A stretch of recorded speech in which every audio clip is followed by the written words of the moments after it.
Seems dark in here.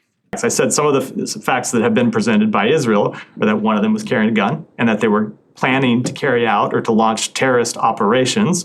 So you would have to look at all of those facts to make a specific assessment about this operation. But in general, we do want to see hospitals protected. It is important that no civilians were harmed in this operation.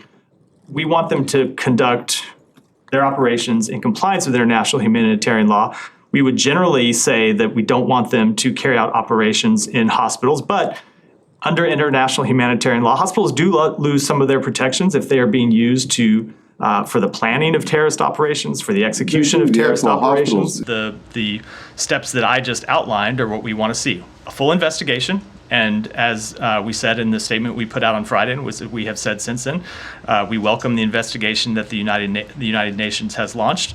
We want to see accountability. We've seen initial steps to accountability, and that UNRWA has fired 8 of the employees and suspended 2 others while they conduct the investigation. And we want to see measures put in place to ensure, to the extent possible, that this can never happen again. We've seen them take very concerning steps, and you see the response from the United States today. There is still time for the Maduro regime to change course. There is still time for them to allow a free and fair election. We are hopeful that that's what they'll do, but if they don't, we are prepared to implement our sanctions. We would certainly welcome them to continue to work with ECOWAS. There are a number of steps that these particular 3 countries we would call on them to do. We would call all of them to return on the path to democracy, in addition to continue to engage with ECOWAS.